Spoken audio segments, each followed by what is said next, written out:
Rabbeinu is telling us in Torah Mem Zayin, Likutei Moharan, that by breaking the desire for food, על ידי זה ניצולין מדלות ועניות כנ"ל. By that you save yourself from poverty, from being poor and hungry. There are different stories about Holocaust survivors, how that they were reacting to hunger.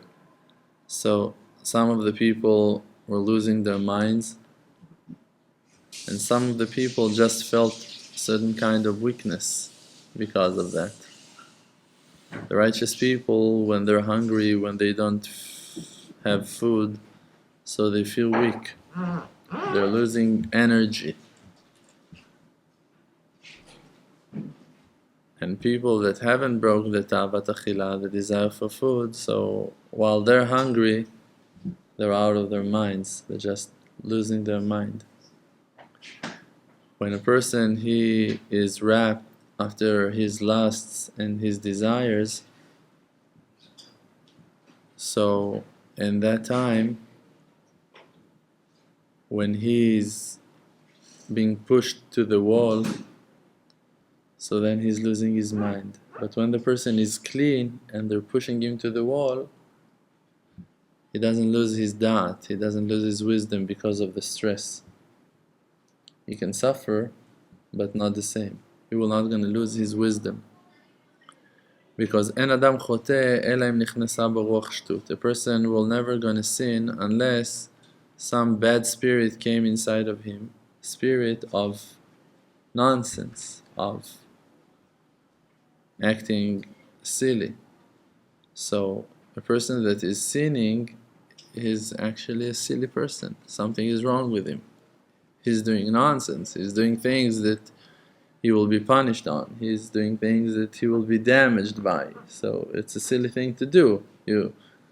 You're poking yourself, you're damaging yourself, you're destroying yourself, you're doing things that you know that you're going to have to pay for them later. Well, carving your own walls and taking out the tiles from it. It's a crazy person. Why are you ruining your own faucet? No, breaking the faucet, angry, breaking the china, the charsinot. How do you say charsinot?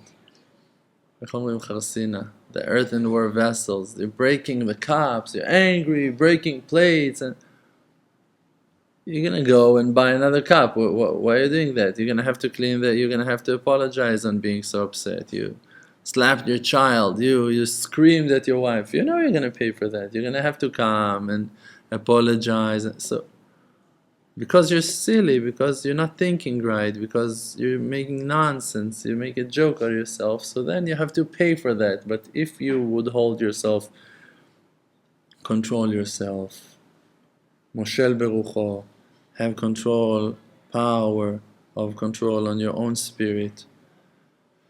Take decisions even while you're angry. You wouldn't have to pay for it later. So that's a righteous man. That's a pure person. So Rabbeinu is saying that the poverty is from the da'at, is from the wisdom. That if a person is breaking his desire for food and he's not losing his mind while he's hungry, okay, he's hungry, great, okay, I'm hungry, I need to eat. Great, don't lose your mind. Now he hates his wife because he's hungry. Now he hates his parents because he's hungry. He hates his kids because... What is it, your kid's fault that you're hungry? No, but I'm hungry. Okay, so you're just acting stupid because you're hungry. So control yourself. You want to eat something, go fix for yourself something. The house is not clean. Okay, great.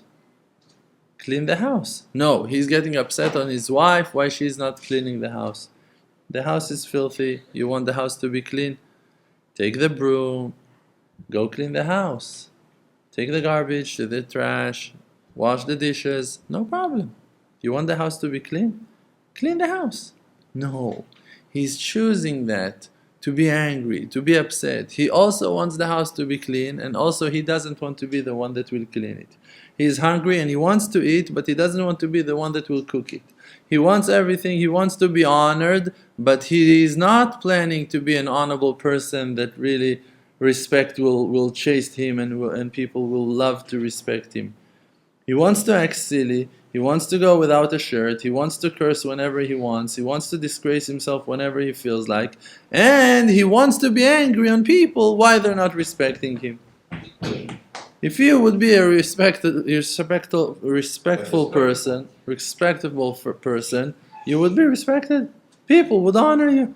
But because you're disgracing yourself, can go out from the shower with your towel, can curse whenever you want, can pick your nose in front of people, can throw your cigarettes on the streets, Hashem Yitbarach from the window, so Hashem Yitbarach will show you those things. When Am Israel sinned in front of the Creator, in front of HaKadosh Baruch Hu, so HaKadosh Baruch Hu woke up the anger of the Romans to come and destroy the temple, the Beit HaMikdash. It's not that the Romans came and destroyed Beit HaMikdash. Hashem Yitbarach was angry enough to wake up that nation and that they will come and destroy our temple and kill so many souls, so many people. But it was Hashem Yitbarach that were making them to be so upset and so angry and so furious and so determined to destroy, to kill, to. Why? What do you have with Israel? What do you want from us? Hashem Yitbarach woke them up. Why? Because we were sinning. We thought no one is looking. We thought we can do whatever we want in hidden rooms, in our own houses, in our own chambers. No, under the blankets we were sinning. We were gossiping. We were talking. We were lying. We were cheating. We were stealing. HaKadosh Baruch Hu said, no, not anymore. You cannot continue with that game. I see you. And I'm going to show you that I see you. I'm going to send people to search after you, to look for you, to find you under your blankets, inside your closets, behind the walls, in the caves. They're going to drag you out from your basements to show you that I can see you, that I can track you down, that I can... Why the things are happening to us in our lives? Because Hashem Yitbarach, He wants to wake us up to find Him, to complete our tshuva. He wants us to take responsibility on our lives. That we won't live our life like that. No, everything is allowed. We can do whatever we want. Everything is free. Everything is I can choose. I can decide. No. Hashem Yitbarach is bringing you back to humility, bringing you back to reality. It's not your world. The world does not belong to you. You can be part of this harmony of the creation if you're gonna follow the rules of the Creator. And the rules of the Creator is that you need to be good, that you need to have mercy, that you need to be kind, that you need to have patience. And if not, so the Creator will show you exactly where you're holding. Exactly where you're holding. If you're poor, it's because you are cheap. If you have judgments, it's because that you are judging and criticizing other people. Midah keneged midah lo batla min haolam. God is leading us corresponding to how we choose to lead ourselves. And as much as you're going to accept on yourself yoke of heaven, that's how all of the creation going to surrender to you. And you're going to be on top of the creation. You're going to be the crown of the creation. You're going to be the holiest leader and most powerful ruler of the creation. You're going to be a human being that is able to sit on the throne of honor and to lead the creation like the first man, like Adam HaRishon in heaven. That all of the animals were afraid of him. And they couldn't fight with him, and they couldn't damage him in no way. And they would serve him, and they would bring him food and fruits and everything he needed, they would bring it to him. They would be his servants. If he would want fish from the river, the fish would jump out of the water to his hands. If he needed something else, they would bring it to him. They would pick the coconuts from the trees and bring it to him. They would do whatever he needed. The creation would serve him. If he would look for a certain thing, the flowers would come out from the grass and showing themselves to him, hey, use me, if you need me, I'm here for you. In the time of the temple of Beit HaMikdash, it's written that the animals would come From their own will. They wanted to be sacrificed to the Creator. They wanted that. They wouldn't fight, they wouldn't wrestle, they wouldn't argue, they wouldn't resist. They would come out of a good will. They would be happy. It's a privilege to be sacrificed to the Creator. When the generation is holy, so the animals, they can feel it. So all of the nature is nullifying itself to the Creator. All of the creation is singing the same harmony, the same tune, the same music with the Creator. So us, as the leaders of the creation, we have that power also. It's written on Adam HaRishon, on the first man, that he was calling the names to the animals. He would say, that's a zebra, that's a cow, that's an elephant. He would say those words in Lashon HaKodesh. He said, that's para. And she would receive the nature that is installed inside of those letters, para. And if that's a lion, aryeh, so the lion received the nature of how Adam aimed, the first man aimed to call him. He said aryeh, and he said it with a certain intention. So when that lion became to be who that he was, he had that nature. Like today, you call your son in a certain name. You, Mazal Tov, you have a baby boy. Now you need to call him in a name. The halakha is saying you're not allowed to call your son, for an example, Nimrod.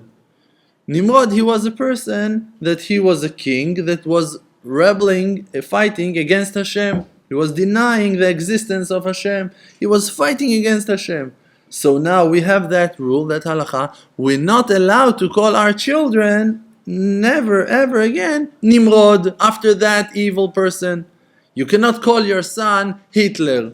You cannot. It's not halachically, you're not allowed. Why? Because that name is horrible. It's a horrible energy. That name contains a horrible energy.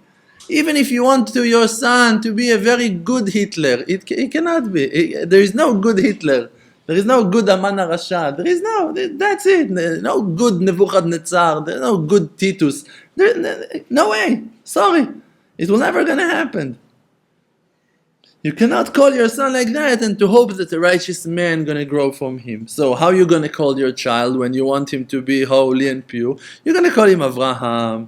You're gonna call him Yitzchak. You're gonna call him Yaakov. You're gonna call him Yosef, David, Shlomo. You're gonna find a nice name to call him.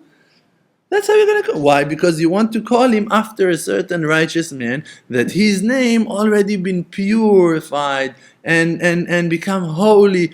So you, in the time of calling him in his name, you're gonna put your mind and call him with that intention that he will go after in the same footsteps, in the same path of that righteous man, of that hero, of that good person that you're calling him after that person. So when the first man called the lion a lion, he had a very holy intention in his mind.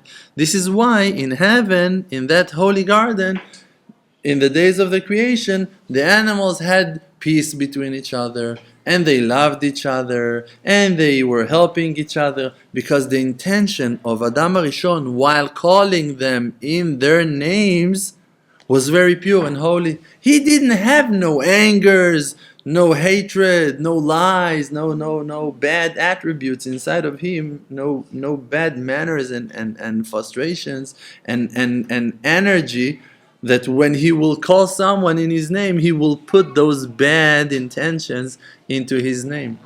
But today, when we're calling a lion, when we're calling a tiger, we're putting all of our spirit into that poor animal. And that's where that animal receives its anger and its frustration and its desire for blood and for revenge and to do horrible things. And all of the hatred comes from the way that we are defining that animal, that we're calling it in his name. A mosquito, it contains so much. When you say mosquito, it's not the same mosquito that Adam HaRishon called that mosquito in his name. When Adam said Yatush, it was a different animal. Because the intention of Adam HaRishon while saying Yatush, mosquito, in Lashon HaKodesh is Yatush, he was saying Yatush in a different way. So the Atush, that mosquito, didn't have that craziness of going and sucking blood and putting his poison in people and going and annoying the world with his bzzz, with his noise. It was all just, yeah, he was part of the creation. He was part of the harmony. He was using his the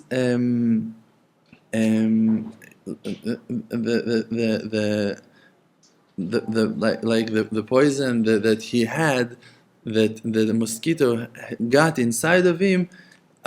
For sure you can use it as a cure for something, for a certain thing. So he would use it in the right time, in the right place, or even as a rebuke to wake up a person to do tshuva, so people would understand the message.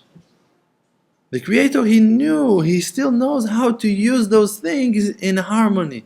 But we lost our mind, so we need to come back to ourselves. And when we're going to fix ourselves, so all of the creation also going to cooperate with us and going to follow us. So we need to start taking control on ourselves and to be those holy servants of the Creator, and to go and to spread love and trust and real justice in the world, and kindness and support and confidence and good midot in the world.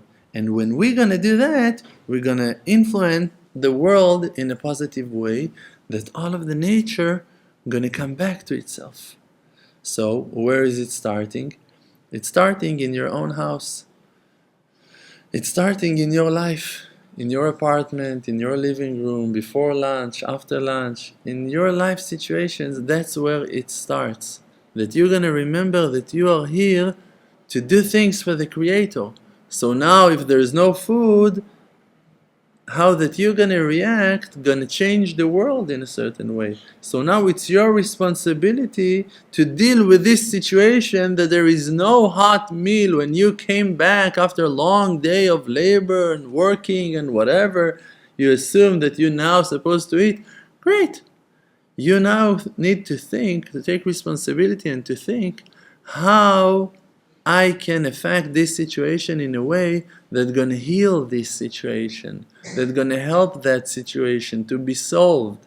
And even if I have a complaint on my wife why the meal is not ready, and I still really think that she needs to make this food from a certain reason, still there are ways to build her, to help her, to cheer her up, to give her a hand, to support her, to help her better how to plan her day and how to plan her moves and how to make the... She's got a reason why she haven't made that lunch for you. Maybe she's also assuming and thinking for herself that really she needs to make that lunch for you. Maybe she thinks that she also needs to make that lunch. It's okay. So now if she thinks that she needs to make that lunch and you also think so, and she haven't, so there is a reason for that. So let's talk about it. Let's not be angry. Why? First of all, why? You're not asking why. What that you're really asking is, I want my food and I don't care. You don't really ask why. You don't want to hear no answer. You want the food. That's why you're asking why. So if really you want to ask why, so really ask why. Can I help you somehow? Is there something I can do for you? You want her to make the food. Maybe she's lack of some kind of groceries, or maybe there are things that she needs to complete before. Maybe she was suffering for something. Maybe there is something that is bothering her. How many times you can find out that someone is going through things and he's not open enough to tell you? Maybe you're going through the same situations. Maybe you also have fears inside of you and things that are bothering you, and you're not opening them also, and you're not sharing, and you're not telling.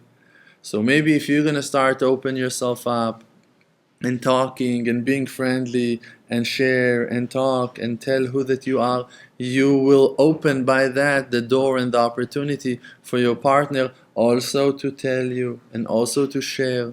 And maybe if you're going to sit with her or you're going to sit with him and tell him, hey, look, let's talk. Maybe you want to tell me something. Not because of the food now. Just because that we're friends now. Let's be friends. Let's talk. Friends can sit and talk. Friends can sit and share. How are you? How was your day? Not because I want lunch to be served already. Because I really want to know what you're going through. I was working for so many hours and I was so busy and I was focusing on my work. And how did you spend your day? If you're going to open yourself like that, you're going to open that window for communication, you can change the atmosphere, the air in the house. Everything can be different from that moment and on. It's going to be a different life, different zone, different world, different kind of life. Everything can change with your attitude, with your approach.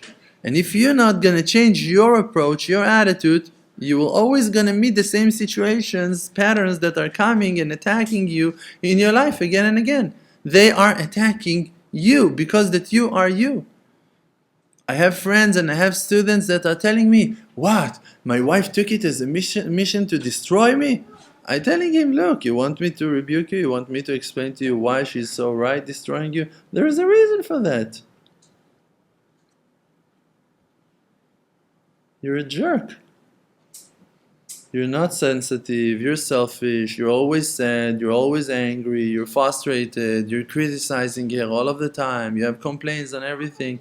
And even if you're gonna say, no, I'm not, I learned the lesson already, I'm quiet, I'm not talking, I'm not saying anything, she feels your energy. You haven't fixed yourself from inside, and Hashem Yitbarach, like we said before, He is the one that is rebuking you. It's not your wife, it's not your partner, it's not your friend, it's not your boss, it's Hashem. Hashem sees that inside the rooms of your heart you still hold grudge and anger and hatred to your partner. You can smile to her, but inside you want to kill her. You're angry, you're frustrated, you hate her, you regret on the fact that you married to her. And if you have those thoughts, even if you buy flowers every day and you bring chocolate every day and you tell her I love you and actually you just want to sleep with her or whatever, sorry, it's not going to work for you. It's not going to work. Hashem will not gonna let it happen. Hashem is too righteous for those things to happen. If you're doing it because you want quiet and not because really you care about her, it's not gonna work. Because Hashem is saying, Dover shkarim lo yikon leneged enai. A person that still lies cannot stand in front of me. So you, with all of your tricks and with all of your wisdom, and with all of your scams, you're without Hashem. You're without the Creator. So if you're without the Creator, you won't have success. Because mechaseh peshav lo yatzliach. Because the person that tried to cover, to hide his crimes, he will not going to succeed. The verse is saying that. Hashem, the Creator is saying that. You cannot succeed while you're lying. So you said, so what do you want me to do? You want me to tell her the truth? No, that's not the truth. That you're a murderer, that's not the truth.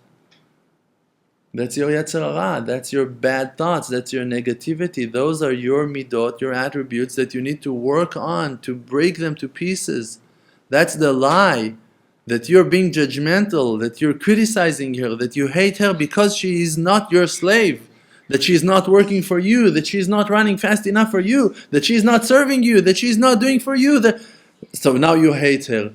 You don't hate her, you're just being cruel, you're just acting stupid, you're just not acting nice, you're just not sane.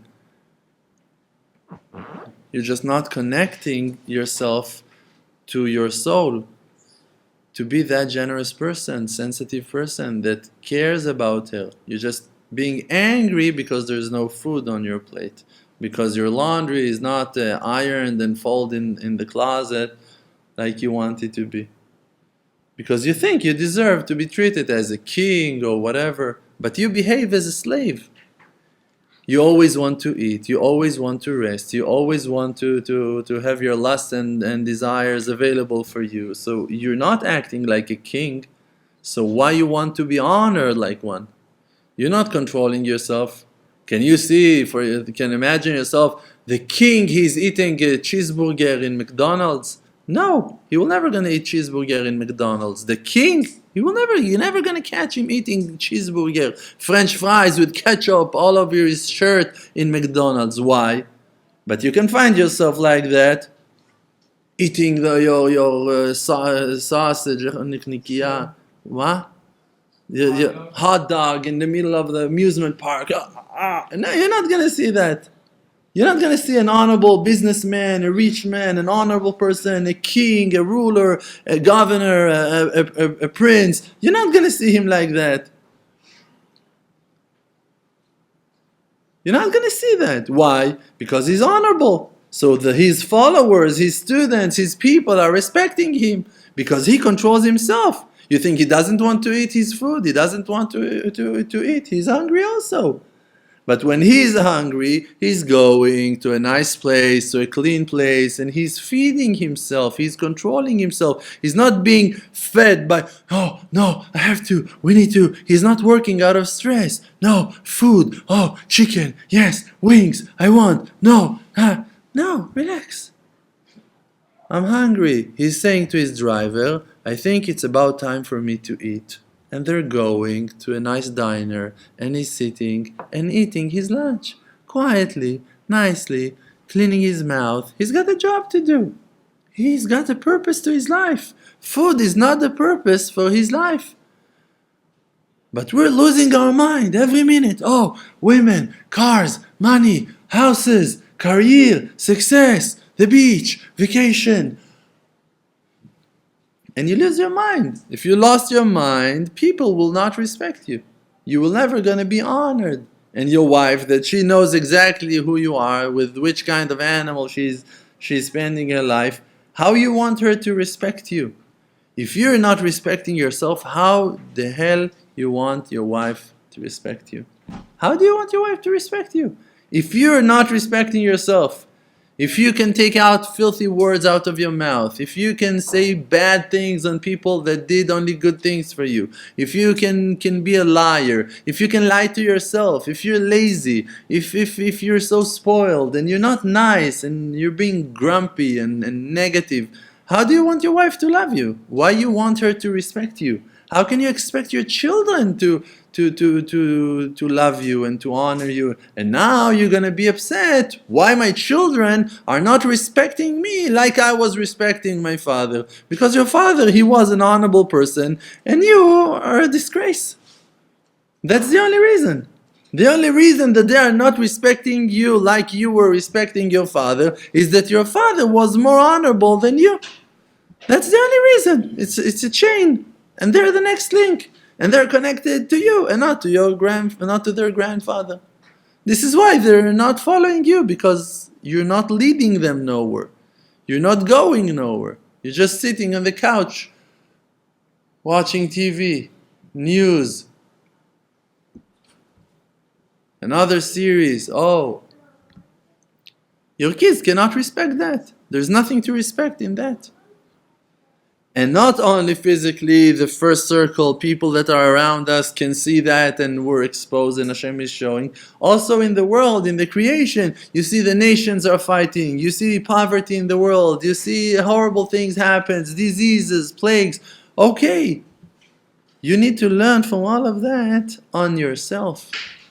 How you can destroy people, how can you be so cruel to other people, how you can take heads of people, how you can attack like a storm and to ruin houses like in a moment, and you couldn't care less. You can curse people, you can say that one he should die and that person that will be sick and that. Because you're acting like that, nature is showing to you on what you need to work. And if you're going to take the responsibility to fix yourself, to work on your midot, on your manners, to be kind, to be nicer, you're going to see that you're helping the world to balance itself, to come back to his good nature, when you're going to come back to your nature. That's why Rabbeinu is saying, when the person is breaking desire for food, by that he will save himself from all kinds of poverty. And he will be able to make muftim, miracles, wonders in the world, through a simple prayer.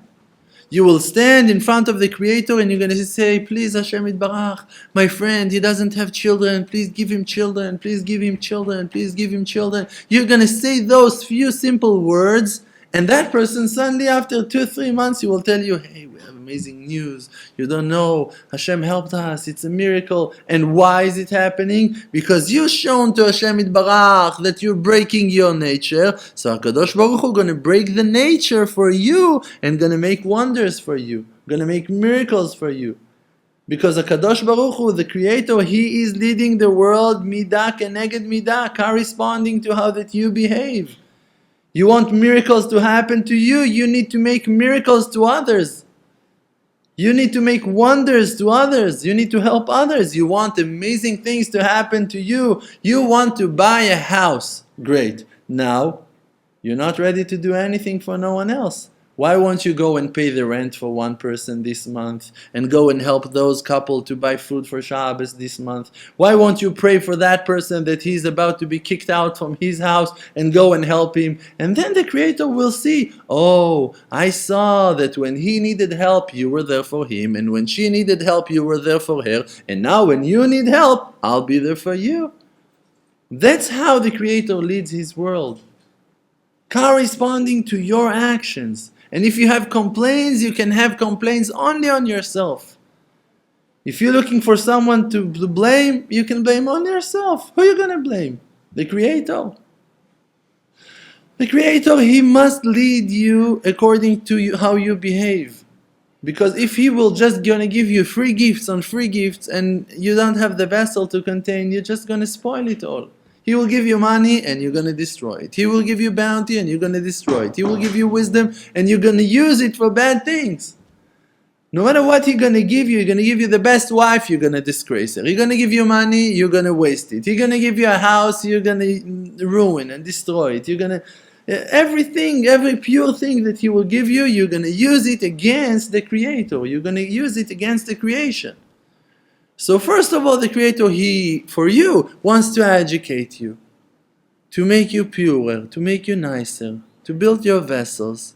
And then when you're going to have enough humility, that vessel that can contain the bounty without forgetting where you received it from the Creator, from King of all kings, when you're going to have that vessel, He will bring you the bounty that you want to receive.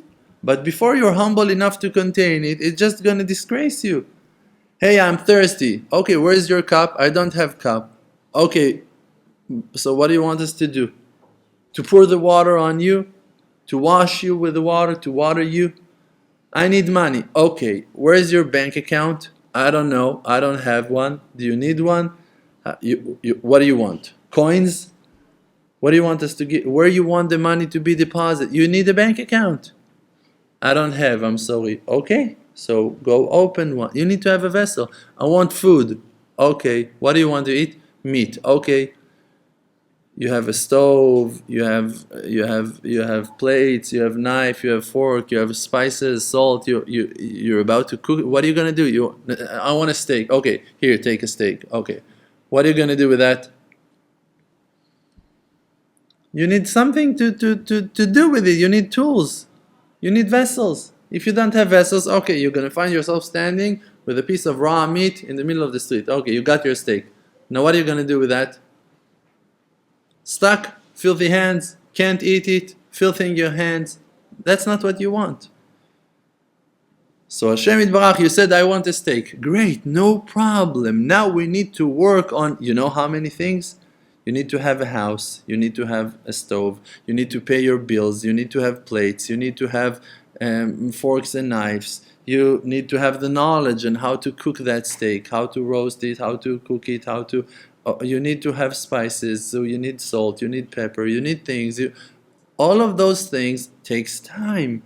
Someone need to go and take that salt out of the ground and to clean it and to process it and to sell it in those milchiyot, how you call that? Salt shakers. It's a process. And we need to understand that. And in the spiritual world, it's exactly the same. Hashem, I want to be pure. Yofi, great. I understand you want to be pure. I want to learn Torah. Great. I understand you want to learn Torah. I want you to learn Torah also.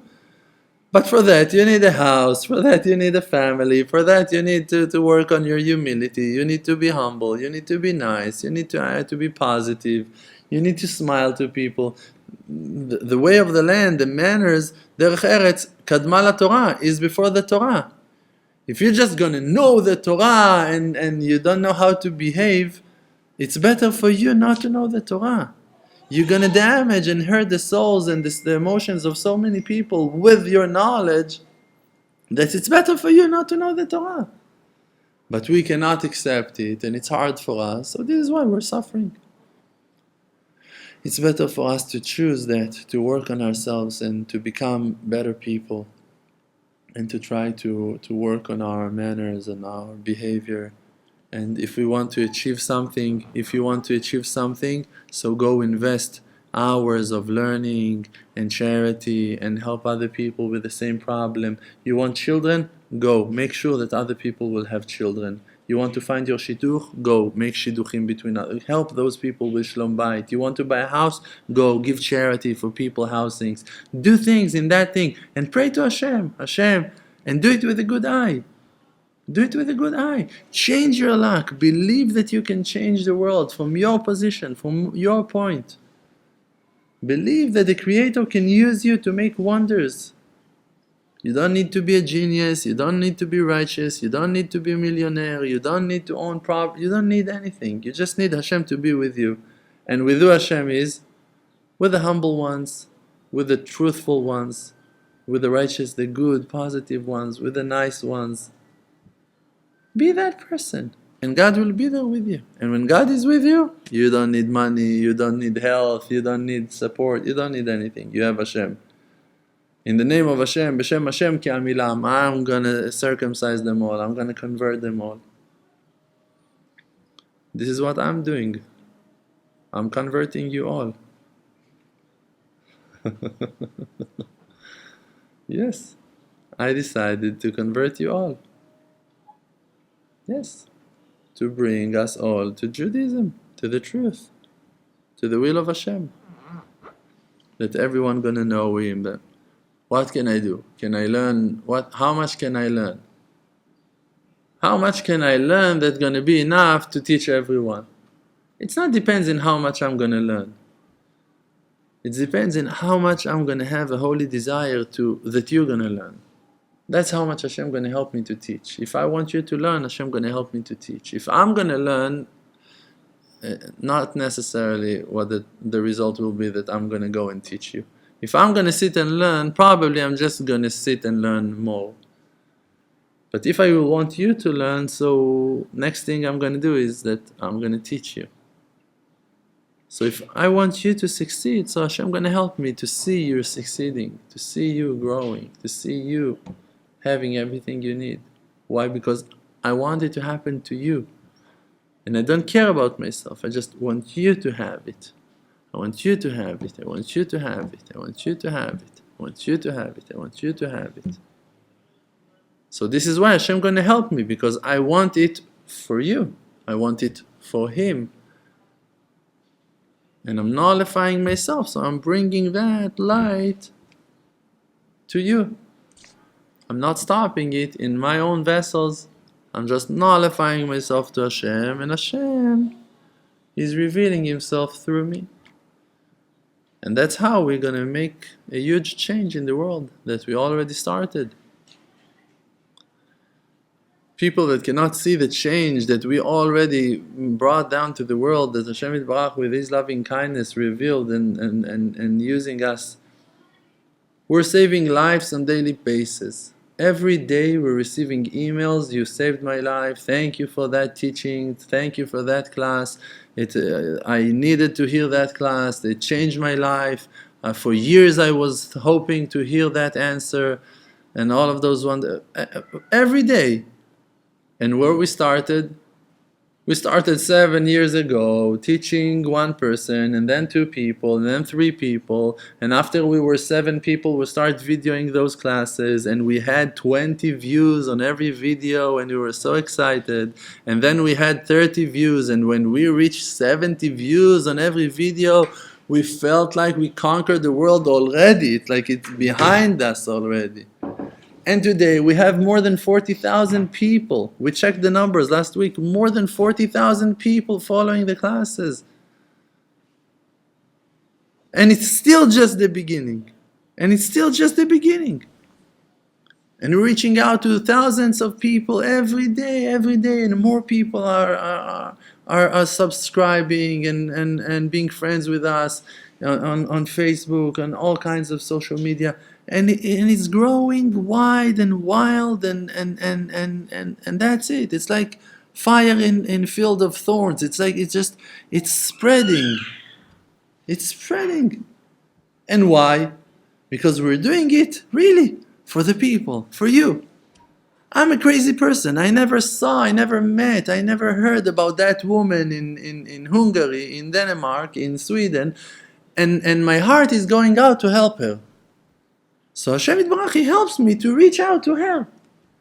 And I don't know her, and she doesn't know me, and we're not related, but Hashem Yitbarach, He sees my will, and He sees her need, and He's making that shidduch. He's making that connection. Because Ratzon Yerav Yaseh, He sees what you want to do. Moshe wanted to expose the truth, and Moshe wanted to deliver the truth to the world. He wanted to bring down Hashem to the world, so Hashem gave it to him. He was not praying to lead Am Yisrael. He was praying that Am Yisrael gonna be sent out from prison, from the exile. He was praying for the Creator to reveal His kingship. So after 60 years of prayers, Hashem chose Moshe to do that. Who Hashem gonna choose?